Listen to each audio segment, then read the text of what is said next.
ഗുരുവിനെ നിസ്സാരമാക്കിയാൽ അവനിൽ നിന്ന് പഠിച്ചത് മറക്കും. ഒന്ന്. രണ്ടാമത്തേത് ഫൗത്തു റിസ്ക്, ഒജീനം മുട്ടും.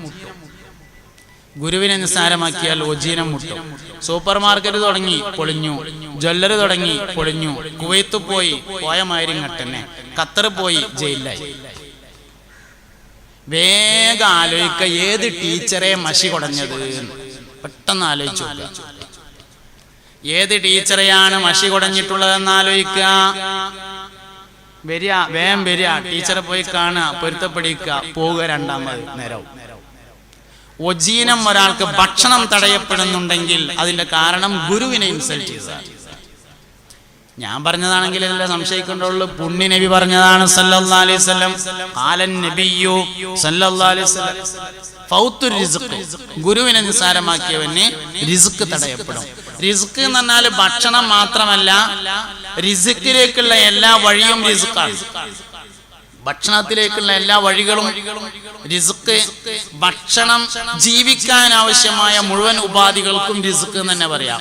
അത് ചിലപ്പം ഗ്ലൂക്കോസ് കുത്തിയ കയറൂല, സാധനം കുത്തിയ കയറണ്ട, മേലക്ക് കയറൂല, അത് റിസ്ക്. ചിലപ്പോ അത് റിസ്കോ. ജീവിക്കാൻ ആവശ്യമായ ഉപാധികൾക്കാണ് റിസ്ക് എന്ന് പറയുന്നത്. അത് ചിലപ്പോ ഓക്സിജൻ ആയിരിക്കും, പലതും ഉണ്ടാവും. ഒജീനം തടയപ്പെടുക, റിസ്ക് തടയപ്പെടുക എന്ന് പറഞ്ഞാൽ ജീവിതത്തിന്റെ മാർഗം അവന് തടയപ്പെടും. മൂന്നാമത്തേത് സൂഉൽ ഖാത്തിമ, അന്ത്യം ചീത്തയായി മരിക്കും ഗുരുവിനെ നിസ്സാരമാക്കിയവൻ. എന്താ അന്ത്യം ചീത്താകുക എന്ന് പറഞ്ഞാല്? അന്ത്യം നന്നാവുക എന്ന് പറഞ്ഞാൽ എന്താ? അന്ത്യം നന്നാവുക എന്ന് പറഞ്ഞാല് ഓൻ എങ്ങനെയാണ് മരിച്ചത് എന്ന് ആളുകളോട് പറയാൻ പറ്റുന്ന രൂപത്തിലാകുന്നതിനാണ് നല്ല മരണം എന്ന് പറയാം. നമ്മളൊരാൾ മരിച്ചു, നമ്മളവിടെ ചെന്നാല് ചോദിക്കും, എന്തായിരുന്നു വാപ്പാക്ക് ദണ്ണം, ഇപ്പൊ അവസാനം എന്തേ ഉണ്ടായി എന്ന് ചോദിക്കും. അപ്പൊ മോൻ പറയും, പ്രത്യേകിച്ചൊന്നും ഉണ്ടായിരുന്നില്ല, ഷുഗർ കുറച്ച് കൂടുതൽ ഉണ്ടായിരുന്നു, എന്നാലും മരുന്ന് കഴിച്ച് ഇങ്ങനെ പോകുകയായിരുന്നു. അതിന്റെ ഇടയിൽ കഴിഞ്ഞ വെള്ളിയാഴ്ച രാവിലെ ഇശാ നിസ്കാരമൊക്കെ കഴിഞ്ഞ് മരിച്ചവർക്ക് യാസീനൊക്കെ ഓതി കുട്ടികളോടൊക്കെ വർത്താനം പറഞ്ഞ് ഇങ്ങനെ വാപ്പ നല്ല ഇങ്ങനെ ഇരിക്കണേന്റെ ഇടയിൽ പെട്ടെന്ന് ഇങ്ങനെ ഒരു ശ്വാസം മുട്ട് ഇങ്ങനെ വന്നു. ഒന്നും ഉണ്ടായിരുന്നില്ല, കട്ടിലും എങ്ങനെയാണ് പടിഞ്ഞാട്ട് തിരിഞ്ഞു കിടന്നങ്ങാണ്ട് ലാ ഇലാഹ ഇല്ലല്ലാഹ് എന്ന് ചെല്ലിങ്ങാണ്ട് നീട്ടി 2 ശ്വാസം വിട്ടു. പിന്നെ വാപ്പ മുണ്ടിയില്ല. അത് പറയുമ്പോ തന്നെ ഉള്ളൊരു രസം ഉണ്ടല്ലോ. വേറെ ചില ആൾക്കാർ മരിച്ചു കൊടുത്ത് വന്നിട്ട് എങ്ങനെ എന്തേ വാപ്പാക്ക് ദണ്ണെന്ന് ചോദിച്ചാലും, ദണ്ണെന്ന് ചോദിക്കാന്ന് മാത്രമല്ല, വാപ്പ എങ്ങനെ മരിച്ചെന്ന് ആരും ചോദിക്കാതിരിക്കട്ടെ എന്ന് ആലോചിക്കും. അല്ലെങ്കിലോ എന്തേ മൂപ്പർക്ക് എന്തായിരുന്നു ദണ്ണെന്ന് ചോദിച്ചാൽ പറയും, ആ ഒന്നും ഇപ്പൊ പറയണ്ട, മരിച്ചു പോയില്ലേ എന്ന് പറയുകയാണെങ്കിൽ നാട്ടുകാരോട് പറയാൻ പറ്റിയ കോലത്തിലല്ല എന്ന് മനസ്സിലാവും. നല്ല മരണം എന്ന് പറഞ്ഞാൽ ആളുകളോട് പറയാൻ കഴിയുന്ന രൂപത്തിലാവുക. ചീത്ത മരണം എന്ന് പറഞ്ഞാൽ ആളുകളോട് പറയാൻ കഴിയാത്ത തരത്തിലായിത്തീരുക. നല്ല മരണം ഗുരുവിനെ ആദരിച്ചവനുണ്ടാവും തന്നെ സംഗതി. അപ്പൊ എന്താ പറയാൻ കാരണം വെച്ചാൽ 4000 ഉസ്താദുമാരുണ്ട്. ബഹുമാനപ്പെട്ട സയ്യിദ്ന മുഹമ്മദ് ബിൻ ഇസ്മായിൽ അൽ ബുഖാരി റളിയല്ലാഹു അൻഹു ഗുരു വളരെ പ്രധാനമാണ്. ഗുരു വളരെ പ്രധാനമാണ്. ജീവിതത്തിൽ നമ്മൾ ഒരുപാട് കാര്യങ്ങൾ ഉൾക്കൊള്ളുകയും മനസ്സിലാക്കുകയും ചെയ്യേണ്ടതുണ്ട്. എന്നാലേ നമ്മൾ നേരാവുള്ളൂ. കുടുംബജീവിതം നേരാവാൻ 2 കാര്യങ്ങൾ ശ്രദ്ധിക്കണം. മക്കള് നേരാവാൻ 4 കാര്യം. കുടുംബജീവിതം നേരാവാൻ 2 കാര്യം. 2 കാര്യം ശ്രദ്ധിച്ചാൽ 4 കാര്യം നേരാവും. 2 കാര്യം ശ്രദ്ധിച്ചാൽ 4 കാര്യം നേരാവും. എന്താ 2 കാര്യം? പരിശുദ്ധ ഖുർആനില് പെണ്ണട്ടിയാൻ പറഞ്ഞ ഒരു ആയത്തുണ്ട്, കല്യാണം കഴിക്കാൻ പറഞ്ഞ ഒരു ആയത്തുണ്ട് ഖുർആനില്, സൂറത്തുർ റൂമില്. ومن آياته أن خلق لكم من أنفسكم أزواجا لتسكنوا إليها وجعل بينكم مودة ورحمة. ومن آياته അല്ലാഹുവിന്റെ ദൃഷ്ടാന്തങ്ങളിൽ പെട്ടതാണ് അൻ ഖലഖ ലക്കും മിൻ അൻഫുസിക്കും അസ്വാജ, നിങ്ങളുടെ അൻഫുസിൽ നിന്ന് നിങ്ങൾക്ക് ഇണകളെ പടച്ചു. ലിതസ്കുനു ഇലൈഹ, നിങ്ങൾ സമാധാനത്തോടുകൂടി ജീവിക്കാൻ വേണ്ടിയിട്ടാണ് നിങ്ങൾക്ക് അല്ലാഹു തആല ഇണകളെ സംവിധാനിക്കുന്നത്. വജഅല ബൈനക്കും, അതിനുവേണ്ടി അല്ലാഹു നിങ്ങൾക്കിടയിൽ ആക്കിയിരിക്കുന്നു മവദ്ദതൻ, സ്നേഹത്തെ, വറഹ്മതൻ, വാത്സല്യത്തെ. സ്നേഹവും വാത്സല്യവുമാണ് കുടുംബജീവിതത്തിന്റെ രണ്ട് പ്രധാനപ്പെട്ട ഘടകങ്ങൾ: സ്നേഹം, വാത്സല്യം. ഈ ശരിക്കും അറബിക്ക് കറക്റ്റ് മലയാളം കിട്ടൂല. പിന്നെ നമ്മൾ ഉള്ള മലയാളത്തിൽ നിന്ന് പറ്റുന്നത് തിരഞ്ഞെടുക്കുകയാണ്. മവദ്ദത്ത് എന്നുള്ളതിന് നമ്മൾ അർത്ഥം പറഞ്ഞത് സ്നേഹം എന്നാണ്. റഹ്മത്ത് ഉള്ളതിന് പറഞ്ഞ അർത്ഥം വാത്സല്യം എന്നതാണ്. ഏത് ഭാഷക്കും മറ്റൊരു ഭാഷയിൽ തുല്യമായ വാക്കുണ്ടാവില്ല. തുല്യമായിട്ട് വേറെ വാക്കുണ്ടാവില്ല. ഓരോ ഭാഷയും ഓരോന്ന് തന്നെയാണ്. അതുകൊണ്ടാണ് അമ്പിയാക്കളെ അല്ലാഹു സുബ്ഹാനഹു വ തആല യാത്ര അയച്ചപ്പോൾ അവരുടെ ഭാഷയിൽ സംസാരിക്കുന്ന തരത്തിൽ യാത്രയാക്കിയത്. ഓരോ നബിമാരെയും അയക്കുന്നത് അവരുടെ ഭാഷയിലാണ്, അല്ലാതെ നബിമാരെ ഭാഷ ഓല് ഇങ്ങോട്ട് പഠിക്കലല്ല. മുസ്തഫ നബി സല്ലല്ലാഹു അലൈഹി വസല്ലം തങ്ങൾ ഓരോരുത്തരോടും സംസാരിച്ചത് അവരുടെ ഭാഷയിലാണ്. അമിനം ബിർരിം സിയാമും ഫിം സഫർ. ഒരാൾ വന്ന് നബിനോട് ചോദിച്ചു, ഏതോ കാട്ടു താമസിക്കുന്ന ഒരാളാ, മൂപ്പര ഭാഷയിൽ ചോദിച്ചു എന്ത്? അമിനം ബിർരിം സിയാമും ഫിം സഫർ. ഗ്രാമറൊന്നും നോക്കൂല.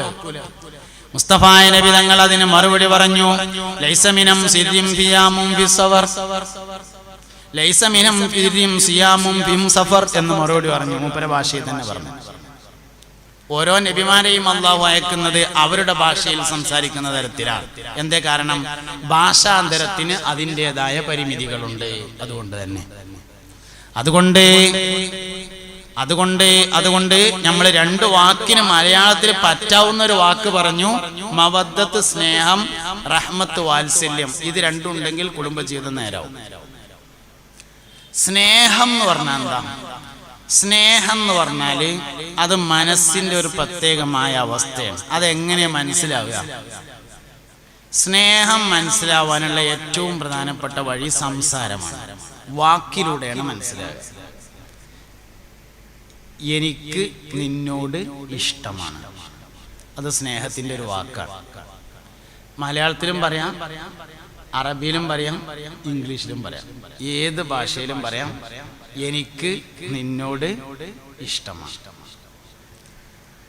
ഇതിപ്പോ കുറെ ആണുങ്ങളിന്റെ മുമ്പിലുണ്ട്, കുറെ പെണ്ണുങ്ങൾ അപ്പുറത്തുണ്ടാവും. മുന്നിലുള്ള ആളുകൾ ആരും മറുപടി പറയണ്ട, പക്ഷെ മനസ്സിൽ ചോദിക്കുക. സംഗതി ഇപ്പൊ ഈ ഇരിക്കണേല് ഭൂരിഭാഗവും കല്യാണം കഴിച്ചവരാണ്. ഏകദേശം ഇങ്ങനെ കണ്ടാല് കുറച്ച് കുട്ടികൾ മാത്രമേ ഉള്ളൂ, ബാക്കിയൊക്കെ കല്യാണം കഴിച്ചവരാണ്.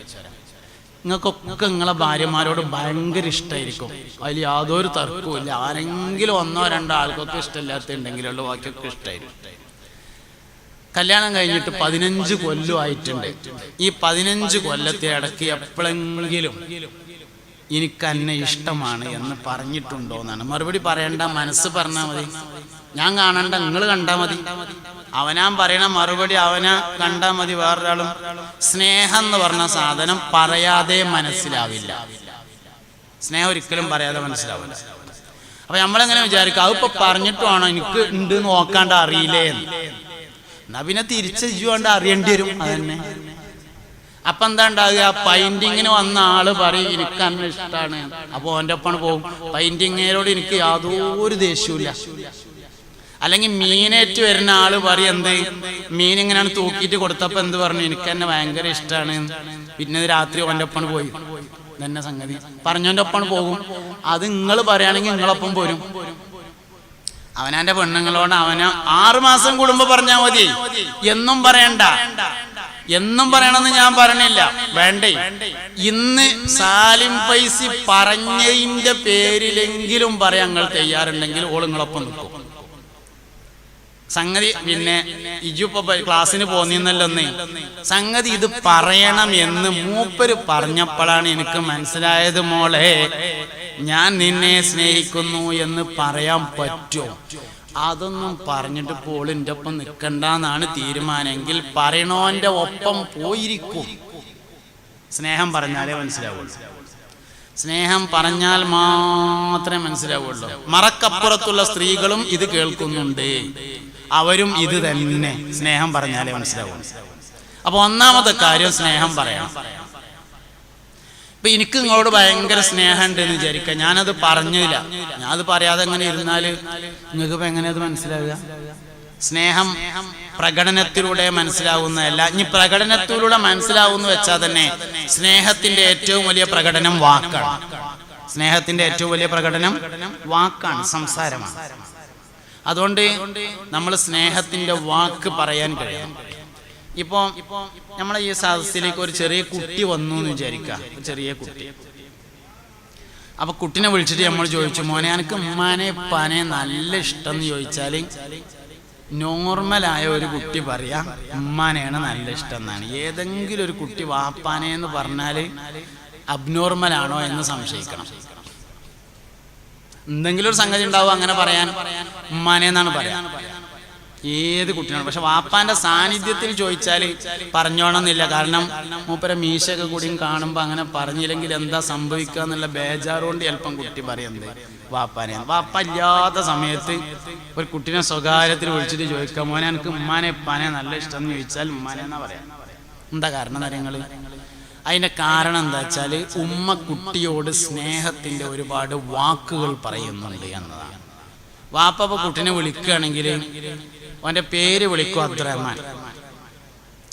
ഏറി വിളിച്ചാൽ ഒരു ഓമനപ്പേരും കൂടിയും വിളിക്കും, കുഞ്ഞുട്ടി, മാനു, കഴിഞ്ഞു.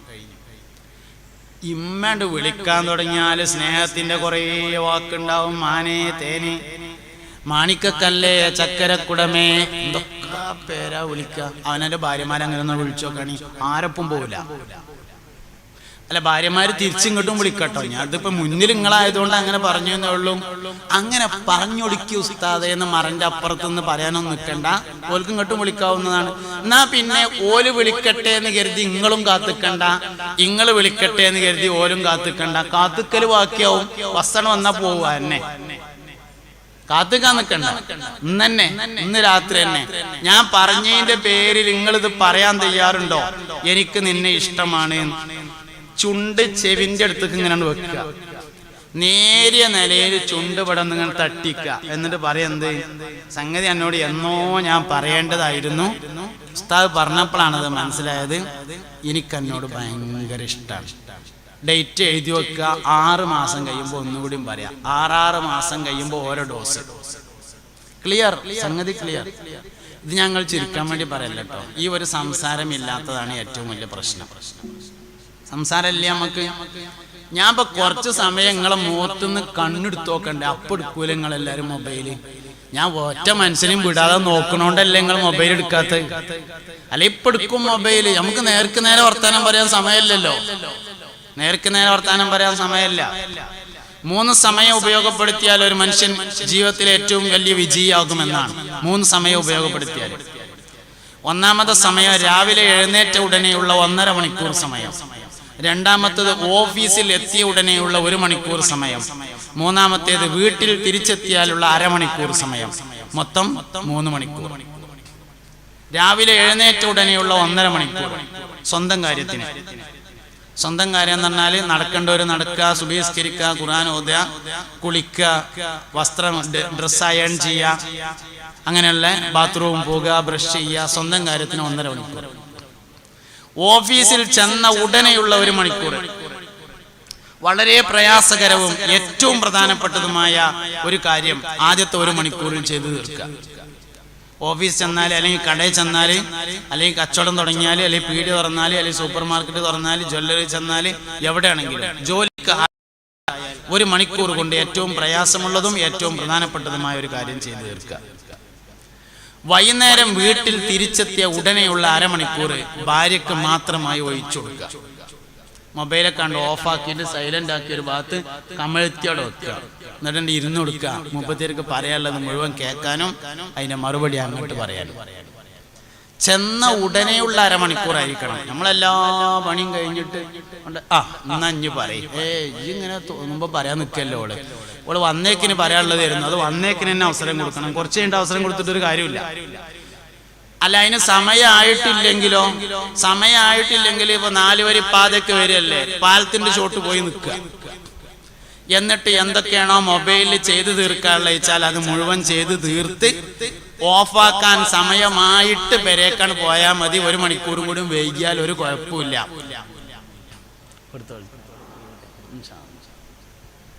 ഗുരുവിനെ നിസ്സാരമാക്കിയാൽ അവനിൽ നിന്ന് പഠിച്ചത് മറക്കും. 1.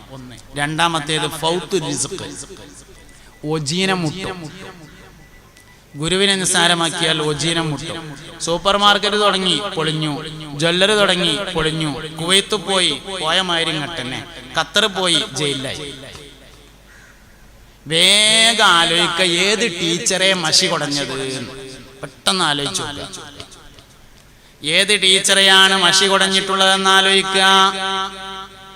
വരിക, വേഗം വരിക, ടീച്ചറെ പോയി കാണുക, പൊരുത്തപ്പെടിക്കുക, പോവുക. രണ്ടാമത് നേരവും ഒജീനം ഒരാൾക്ക് ഭക്ഷണം തടയപ്പെടുന്നുണ്ടെങ്കിൽ അതിന്റെ കാരണം ഗുരുവിനെ ഇൻസൾട്ട് ചെയ്തതാണ്. ഞാൻ പറഞ്ഞതാണെങ്കിൽ ഇതിലെ സംശയിക്കേണ്ടുള്ളൂ. പുണ്യ നബി പറഞ്ഞതാണ് സല്ലല്ലാഹു അലൈഹി വസല്ലം, ഖാലൻ നബിയ്യു സല്ലല്ലാഹു അലൈഹി വസല്ലം ഫൗത്തുർ റിസ്ഖ്, ഗുരുവിനെ നിസ്സാരമാക്കിയവന് റിസ്ക് തടയപ്പെടും. റിസ്ക് എന്ന് പറഞ്ഞാൽ ഭക്ഷണം മാത്രമല്ല, റിസ്ക്കിലേക്കുള്ള എല്ലാ വഴിയും റിസ്ക്കാണ്. ഭക്ഷണത്തിലേക്കുള്ള എല്ലാ വഴികളും റിസ്ക്. ഭക്ഷണം ജീവിക്കാൻ ആവശ്യമായ മുഴുവൻ ഉപാധികൾക്കും റിസ്ക് എന്ന് തന്നെ പറയാം. അത് ചിലപ്പം ഗ്ലൂക്കോസ് കുത്തിയ കയറൂല, സാധനം കുത്തിയ കയറണ്ട, മേലക്ക് കയറൂല, അതൊരു റിസ്ക്. ചിലപ്പോ അതൊരു റിസ്കോ. ജീവിക്കാൻ ആവശ്യമായ ഉപാധികൾക്കാണ് റിസ്ക് എന്ന് പറയുന്നത്. അത് ചിലപ്പോ ഓക്സിജൻ ആയിരിക്കും, പലതും ഉണ്ടാവും. ഒജീനം തടയപ്പെടുക, റിസ്ക് തടയപ്പെടുക എന്ന് പറഞ്ഞാൽ ജീവിതത്തിന്റെ മാർഗം അവന് തടയപ്പെടും. മൂന്നാമത്തേത് സൂഉൽ ഖാത്തിമ, അന്ത്യം ചീത്തയായി മരിക്കും ഗുരുവിനെ നിസ്സാരമാക്കിയവൻ. എന്താ അന്ത്യം ചീത്താകുക എന്ന് പറഞ്ഞാല്? അന്ത്യം നന്നാവുക എന്ന് പറഞ്ഞാൽ എന്താ? അന്ത്യം നന്നാവുക എന്ന് പറഞ്ഞാല് ഓൻ എങ്ങനെയാണ് മരിച്ചത് എന്ന് ആളുകളോട് പറയാൻ പറ്റുന്ന രൂപത്തിലാകുന്നതിനാണ് നല്ല മരണം എന്ന് പറയാം. നമ്മളൊരാൾ മരിച്ചു, നമ്മളവിടെ ചെന്നാല് ചോദിക്കും, എന്തായിരുന്നു വാപ്പാക്ക് ദണ്ണം, ഇപ്പൊ അവസാനം എന്തേ ഉണ്ടായി എന്ന് ചോദിക്കും. അപ്പൊ മോൻ പറയും, പ്രത്യേകിച്ചൊന്നും ഉണ്ടായിരുന്നില്ല, ഷുഗർ കുറച്ച് കൂടുതൽ ഉണ്ടായിരുന്നു, എന്നാലും മരുന്ന് വെച്ച് ഇങ്ങനെ പോകുകയായിരുന്നു. അതിന്റെ ഇടയിൽ കഴിഞ്ഞ വെള്ളിയാഴ്ച രാവിലെ ഇശാനിസ്കാരമൊക്കെ കഴിഞ്ഞ് മരിച്ചവർക്ക് യാസീനൊക്കെ ഓതി കുട്ടികളോടൊക്കെ വർത്താനം പറഞ്ഞ് ഇങ്ങനെ വാപ്പ നല്ല ഇങ്ങനെ ഇരിക്കണേന്റെ ഇടയിൽ പെട്ടെന്ന് ഇങ്ങനെ ഒരു ശ്വാസം മുട്ട് ഇങ്ങനെ വന്നു. ഒന്നും ഉണ്ടായിരുന്നില്ല, കട്ടിലും എങ്ങനെയാണ് പടിഞ്ഞാട്ട് തിരിഞ്ഞു കിടന്നങ്ങാണ്ട് ലാ ഇലാഹ ഇല്ലല്ലാഹ് എന്ന് ചെല്ലിങ്ങാണ്ട് നീട്ടി 2 ശ്വാസം വിട്ടു. പിന്നെ വാപ്പ മുണ്ടിയില്ല. അത് പറയുമ്പോ തന്നെ ഉള്ളൊരു രസം ഉണ്ടല്ലോ. വേറെ ചില ആൾക്കാർ മരിച്ചു കൊടുത്ത് വന്നിട്ട് എന്തേ വാപ്പാക്ക് ദണ്ണെന്ന് ചോദിച്ചാലും, ദണ്ണെന്ന് ചോദിക്കാന്ന് മാത്രല്ല, വാപ്പ എങ്ങനെ മരിച്ചെന്ന് ആരും ചോദിക്കാതിരിക്കട്ടെ എന്ന് ആലോചിക്കും. അല്ലെങ്കിലോ മൂപ്പർക്ക് എന്തായിരുന്നു ദണ്ണെന്ന് ചോദിച്ചാൽ പറയും, ഒന്നും ഇപ്പൊ പറയണ്ട, മരിച്ചു പോയില്ലേ എന്ന് പറയുകയാണെങ്കിൽ നാട്ടുകാരോട് പറയാൻ പറ്റിയ കോലത്തിലല്ല എന്ന് മനസ്സിലാവും. നല്ല മരണം എന്ന് പറഞ്ഞാൽ ആളുകളോട് പറയാൻ കഴിയുന്ന രൂപത്തിലാവുക. ചീത്ത മരണം എന്ന് പറഞ്ഞാൽ ആളുകളോട് പറയാൻ കഴിയാത്ത തരത്തിൽ ആയിത്തീരുക. നല്ല മരണം ഗുരുവിനെ ആദരിച്ചവനുണ്ടാവും തന്നെ സംഗതി. അപ്പൊ എന്താ പറയാൻ കാരണം വെച്ചാൽ 4000 ഉസ്താദുമാരുണ്ട്. ബഹുമാനപ്പെട്ട സയ്യിദുന മുഹമ്മദ് ബിൻ ഇസ്മായിൽ അൽ ബുഖാരി റളിയല്ലാഹു അൻഹു. ഗുരു വളരെ പ്രധാനമാണ്. ജീവിതത്തിൽ നമ്മൾ ഒരുപാട് കാര്യങ്ങൾ ഉൾക്കൊള്ളുകയും മനസ്സിലാക്കുകയും ചെയ്യേണ്ടതുണ്ട്. എന്നാലേ നമ്മൾ നേരാവുള്ളൂ. കുടുംബജീവിതം നേരാവാൻ 2 കാര്യങ്ങൾ ശ്രദ്ധിക്കണം. മക്കള് നേരാവാൻ 4 കാര്യം, കുടുംബജീവിതം നേരാവാൻ 2 കാര്യം.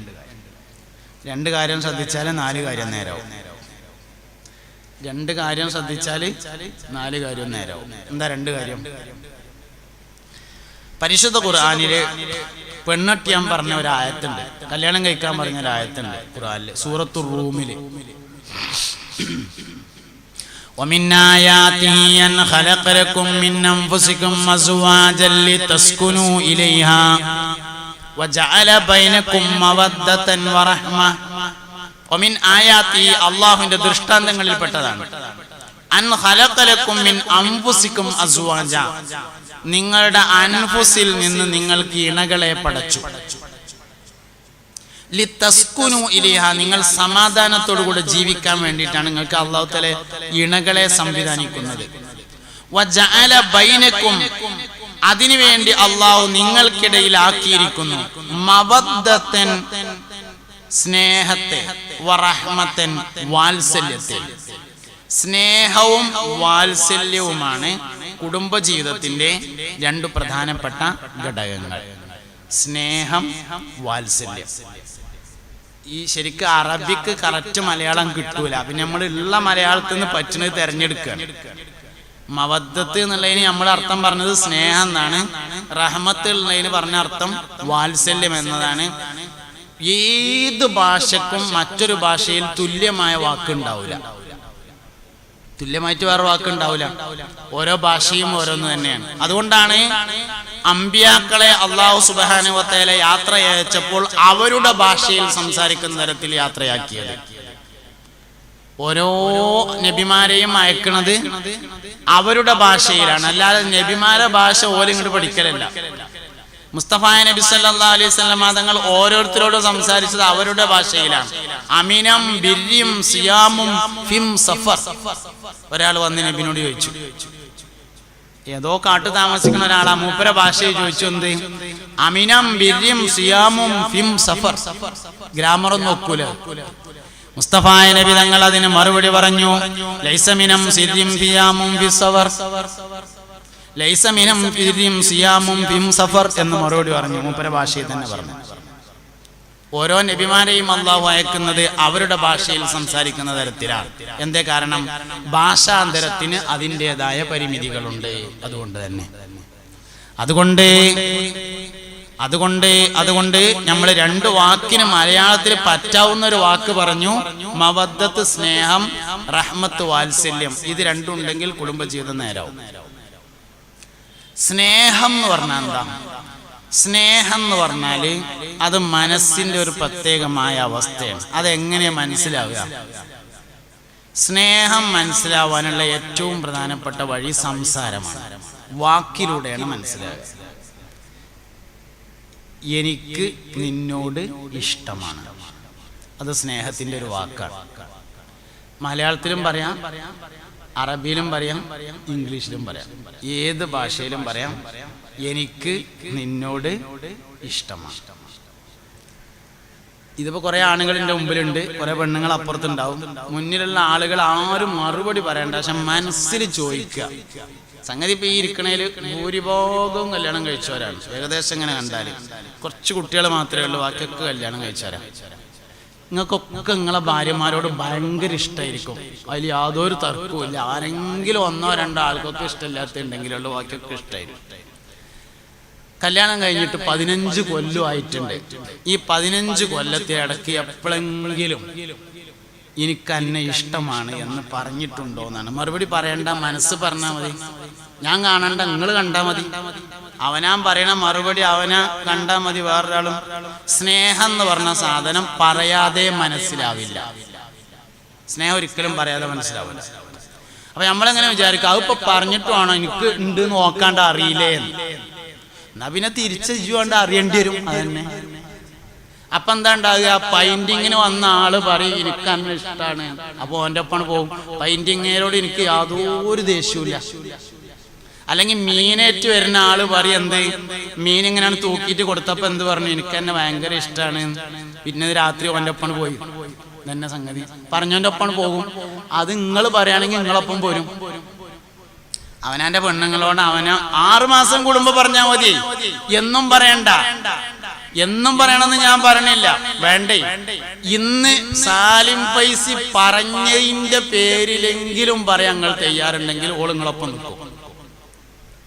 സംഗതി പിന്നെ ഇജുപ്പ ക്ലാസ്സിന് പോന്നിന്നല്ലോന്നേ. സംഗതി ഇത് പറയണം എന്ന് മൂപ്പര് പറഞ്ഞപ്പോഴാണ് എനിക്ക് മനസ്സിലായത്, മോളെ ഞാൻ നിന്നെ സ്നേഹിക്കുന്നു എന്ന് പറയാൻ പറ്റുമോ? അതൊന്നും പറഞ്ഞിട്ട് പോളിൻ്റെ ഒപ്പം നിൽക്കണ്ടെന്നാണ് തീരുമാനമെങ്കിൽ പറയണോന്റെ ഒപ്പം പോയിരിക്കും. സ്നേഹം പറഞ്ഞാലേ മനസ്സിലാവുള്ളൂ. സ്നേഹം പറഞ്ഞാൽ മാത്രമേ മനസ്സിലാവുള്ളൂ. മറക്കപ്പുറത്തുള്ള സ്ത്രീകളും ഇത് കേൾക്കുന്നുണ്ട്, അവരും ഇത് തന്നെ. സ്നേഹം പറഞ്ഞാലേ മനസ്സിലാവുള്ളൂ. അപ്പൊ ഒന്നാമത്തെ കാര്യം സ്നേഹം പറയണം.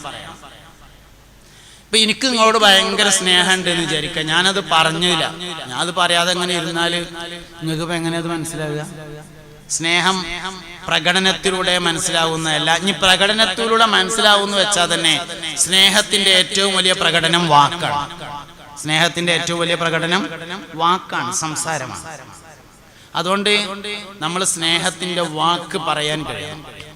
ഇപ്പൊ നമ്മളെ ഈ സദസ്സിലേക്ക് ഒരു ചെറിയ കുട്ടി വന്നു എന്ന് വിചാരിക്കാം, ചെറിയ കുട്ടി. അപ്പൊ കുട്ടിനെ വിളിച്ചിട്ട് നമ്മൾ ചോദിച്ചു, മോനെ എനിക്ക് ഉമ്മാനെ ഉപ്പാനെ നല്ല ഇഷ്ടം എന്ന് ചോദിച്ചാല് നോർമലായ ഒരു കുട്ടി പറയാ ഉമ്മാനെയാണ് നല്ല ഇഷ്ടം എന്നാണ്. ഏതെങ്കിലും ഒരു കുട്ടി വാപ്പാനെ എന്ന് പറഞ്ഞാല് അബ്നോർമൽ ആണോ എന്ന് സംശയിക്കണം. എന്തെങ്കിലും ഒരു സംഗതി ഉണ്ടാവും അങ്ങനെ പറയാൻ. ഉമ്മാനെ എന്നാണ് പറയാ ഏത് കുട്ടിയാണ്. പക്ഷെ വാപ്പാന്റെ സാന്നിധ്യത്തിൽ ചോദിച്ചാൽ പറഞ്ഞോണമെന്നില്ല. കാരണം മൂപ്പര മീശയൊക്കെ കൂടിയും കാണുമ്പോൾ അങ്ങനെ പറഞ്ഞില്ലെങ്കിൽ എന്താ സംഭവിക്കുക എന്നുള്ള ബേജാറുകൊണ്ട് ചിലപ്പം കുട്ടി പറയുന്നത് വാപ്പാനെ. വാപ്പ ഇല്ലാത്ത സമയത്ത് ഒരു കുട്ടീനെ സ്വകാര്യത്തിൽ വിളിച്ചിട്ട് ചോദിക്കാം, മോനെ എനിക്ക് ഉമ്മാനെ ഉപ്പാനെ നല്ല ഇഷ്ടം എന്ന് ചോദിച്ചാൽ ഉമ്മാനെ എന്നാ പറയാം. എന്താ കാരണം കാര്യങ്ങൾ? അതിന്റെ കാരണം എന്താ വെച്ചാൽ ഉമ്മ കുട്ടിയോട് സ്നേഹത്തിന്റെ ഒരുപാട് വാക്കുകൾ പറയുന്നുണ്ട് എന്നതാണ്. വാപ്പ കുട്ടിനെ വിളിക്കുകയാണെങ്കിൽ അവന്റെ പേര് വിളിക്കും അബ്ദുറഹ്മാൻ. ഏറി വിളിച്ചാൽ ഒരു ഓമനപ്പേരും കൂടിയും വിളിക്കും, കുഞ്ഞുട്ടി, മാനു, കഴിഞ്ഞു. ഇമ്മണ്ട് വിളിക്കാൻ തുടങ്ങിയാൽ സ്നേഹത്തിന്റെ കുറേ വാക്കുണ്ടാവും. മാനേ, തേനെ, മാണിക്കക്കല്ലേ, ചക്കരക്കുടമേ, എന്തൊക്കെ പേരാ വിളിക്ക. അവനെ ഭാര്യമാരങ്ങനെ ഒന്ന് വിളിച്ചു നോക്കണി, ആരൊപ്പം പോവില്ല. അല്ല, ഭാര്യമാര് തിരിച്ചിങ്ങോട്ടും വിളിക്കട്ടോ. ഞാൻ അതിപ്പോ മുന്നിൽ നിങ്ങളായതുകൊണ്ട് അങ്ങനെ പറഞ്ഞു എന്നേ ഉള്ളൂ. അങ്ങനെ പറഞ്ഞൊടുക്കി ഉസ്താദെ എന്ന് മറന്റെ അപ്പുറത്തുനിന്ന് പറയാനൊന്നും നിൽക്കണ്ട, ഓൽക്കും ഇങ്ങോട്ടും വിളിക്കാവുന്നതാണ്. എന്നാ പിന്നെ ഓല് വിളിക്കട്ടെ എന്ന് കരുതി ഇങ്ങളും കാത്തിക്കണ്ട, ഇങ്ങള് വിളിക്കട്ടെ എന്ന് കരുതി ഓലും കാത്തിക്കണ്ട. കാത്തിക്കല് ബാക്കിയാവും. വസ്ത്രം വന്നാ പോവുക എന്നെ കാത്തിക്കാൻ നിൽക്കണ്ട. ഇന്നെ ഇന്ന് രാത്രി തന്നെ ഞാൻ പറഞ്ഞതിന്റെ പേരിൽ നിങ്ങളിത് പറയാൻ തയ്യാറുണ്ടോ? എനിക്ക് നിന്നെ ഇഷ്ടമാണ്. ചുണ്ട് ചെവിന്റെ അടുത്തേക്ക് ഇങ്ങനെ വെക്കുക, നേരിയ നിലയിൽ ചുണ്ട് പടം ഇങ്ങനെ തട്ടിക്കുക. എന്നിട്ട് പറയുന്നത് സംഗതി എന്നോട് എന്നോ ഞാൻ പറയേണ്ടതായിരുന്നു, ഉസ്താദ് പറഞ്ഞപ്പോഴാണത് മനസ്സിലായത്. എനിക്കെന്നോട് ഭയങ്കര ഇഷ്ടമാണ്. ഡേറ്റ് എഴുതി വെക്കുക. 6 മാസം കഴിയുമ്പോൾ ഒന്നുകൂടിയും പറയാം. 6 മാസം കഴിയുമ്പോൾ ഓരോ ഡോസ്. ക്ലിയർ? സംഗതി ക്ലിയർ? ഇത് ഞങ്ങൾ ചിരിക്കാൻ വേണ്ടി പറയല്ല കേട്ടോ. ഈ ഒരു സംസാരം ഇല്ലാത്തതാണ് ഏറ്റവും വലിയ പ്രശ്നം. സംസാരമില്ല നമുക്ക്.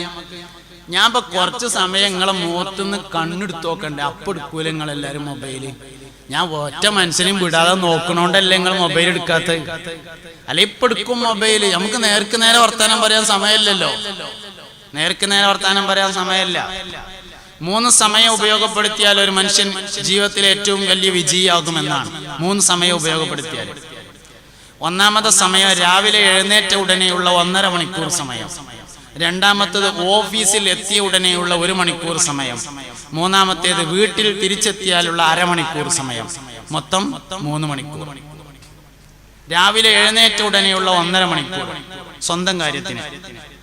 സ്വന്തം കാര്യം എന്ന് പറഞ്ഞാൽ നടക്കേണ്ടവർ നടക്കുക, സുബഹിസ്കരിക്കുക, ഖുർആൻ ഓതുക, കുളിക്കുക, വസ്ത്രം ഡ്രസ് അയൺ ചെയ്യുക, അങ്ങനെയുള്ള ബാത്റൂം പോകുക, ബ്രഷ് ചെയ്യുക. സ്വന്തം കാര്യത്തിന് 1.5 മണിക്കൂർ.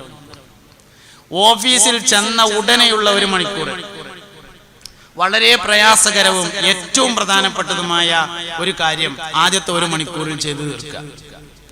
ഓഫീസ് ചെന്നാൽ, അല്ലെങ്കിൽ കടയിൽ ചെന്നാൽ, അല്ലെങ്കിൽ കച്ചവടം തുടങ്ങിയാൽ, അല്ലെങ്കിൽ പീടി തുറന്നാൽ, അല്ലെങ്കിൽ സൂപ്പർ മാർക്കറ്റ് തുറന്നാൽ, ജ്വല്ലറി ചെന്നാൽ, എവിടെയാണെങ്കിലും ജോലിക്ക് 1 മണിക്കൂർ കൊണ്ട് ഏറ്റവും പ്രയാസമുള്ളതും ഏറ്റവും പ്രധാനപ്പെട്ടതുമായ ഒരു കാര്യം ചെയ്തു തീർക്കുക. വൈകുന്നേരം വീട്ടിൽ തിരിച്ചെത്തിയ ഉടനെയുള്ള 1/2 മണിക്കൂർ ഭാര്യക്ക് മാത്രമായി ഒഴിച്ചു കൊടുക്കുക. മൊബൈലൊക്കെ കണ്ട് ഓഫാക്കിയിട്ട് സൈലന്റ് ആക്കി ഒരു ഭാഗത്ത് കമഴ്ത്തിയോടെ വെക്കുക. എന്നിട്ട് ഇരുന്ന് കൊടുക്കുക. മുപ്പത്തിയേർക്ക് പറയാനുള്ളത് മുഴുവൻ കേൾക്കാനും അതിന്റെ മറുപടി അങ്ങോട്ട് പറയാനും. ചെന്ന ഉടനെയുള്ള 1/2 മണിക്കൂറായിരിക്കണം. നമ്മളെല്ലാ പണിയും കഴിഞ്ഞിട്ട് എന്നാ ഇഞ്ഞ് പറയും. ഇങ്ങനെ തോന്നുമ്പോ പറയാൻ നിൽക്കല്ലോ. ഓള് വന്നേക്കിന് പറയാനുള്ളത് തരുന്നു. അത് വന്നേക്കിന് തന്നെ അവസരം കൊടുക്കണം. കുറച്ച് കഴിഞ്ഞിട്ട് അവസരം കൊടുത്തിട്ടൊരു കാര്യമില്ല. അല്ല, അതിന് സമയമായിട്ടില്ലെങ്കിലോ? സമയമായിട്ടില്ലെങ്കിൽ ഇപ്പൊ 4 വരി പാതയ്ക്ക് വരികയല്ലേ, പാലത്തിന്റെ ചോട്ട് പോയി നിൽക്കുക. എന്നിട്ട് എന്തൊക്കെയാണോ മൊബൈലിൽ ചെയ്തു തീർക്കാനുള്ള വെച്ചാൽ അത് മുഴുവൻ ചെയ്ത് തീർത്ത് ഓഫാക്കാൻ സമയമായിട്ട് പെരേക്കാണ് പോയാൽ മതി. 1 മണിക്കൂറും കൂടി വൈകിയാൽ ഒരു കുഴപ്പമില്ല.